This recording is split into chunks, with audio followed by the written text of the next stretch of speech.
ایک بزرگ بڑی عمر کے آدمی کھڑاؤں بجایا کرتے تھے. روایت میں ان کا نام نہیں آیا، بس بزرگوں نے کہا کہ چنگ بجانے والے تو پیر چنگی کہتے ہیں، ورنہ نام ان کا روایات میں نہیں آیا.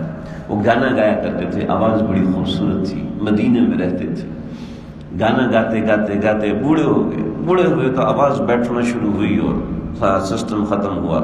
تو جب گانا گاتا ہے تو لوگ اس کے فین ہوتے ہیں، لوگ اس سے محبت کرتے ہیں اس کے گانے کی وجہ سے، تو اس کو ہدیے تحفے بھی دیتے تھے.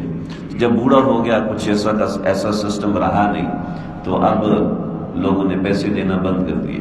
تو ایک دن بڑا پریشان تو جنت البقیع میں گیا. ایک قبر ٹوٹی ہوئی تھی، اس ٹوٹی ہوئی قبر میں جا کے لیٹ گیا اور آسمان کو دیکھ کے کہنے لگا کہ اے اللہ، سنا ہے جس وقت دنیا کا کوئی بندہ نہیں پوچھتا تو اس وقت آپ بندے کو اکیلا نہیں چھوڑتے. روایتوں میں آتا ہے، تاریخی روایت میں، حدیث نہیں، تاریخی روایت میں آتا ہے حضرت عمر رضی اللہ عنہ سوئے ہوئے ہیں گھر میں، اور ان کے اوپر اللہ کی تجلیات منکشف ہوئی کہ بقیع میں میرا ایک بندہ لیٹا ہوا ہے، جاؤ اس کا وظیفہ مقرر کرو. حضرت عمر پر تجلیات اتنی زوردار طریقے سے آئی ہیں کہ حضرت عمر گھر سے بھاگے. یجر ثیابہ، اپنی چادر پکڑی ہے، یعنی جیسے ہم قمیض پہنتے ہیں، اس زمانے میں قمیض زیادہ نہیں تھی تو چادر اوڑھی نہیں، چادر اوپر لیتے تھے، چادر اوڑھی نہیں، یجر ثیابہ، چادر کھینچی اور بھاگ رہے. راستے میں چادر پہنتے ہوئے جا رہے ہیں اور پاؤں میں جوتا نہیں پہنا، ننگے پاؤں بھاگے ہیں.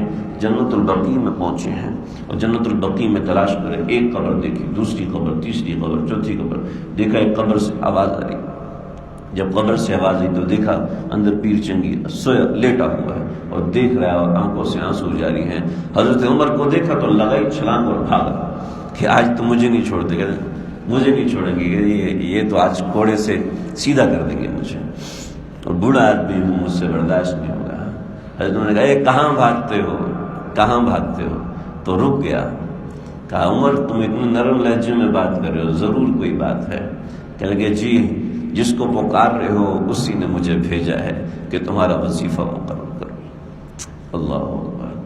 تو اللہ تو اپنے بندوں سے اتنی محبت کرتے ہیں کہ عین گناہ کرتے وقت بھی اس کو رزق دے رہے ہیں، عین گناہ کرتے وقت بھی اس کو ثواب دے رہے ہیں. روزہ بھی ہے اور نیکی کا ثواب بھی ہے، اور اس کے ساتھ گانا سننے کا گناہ بھی ہے، اس کے ساتھ بد نظری کرنے کا گناہ بھی ہے.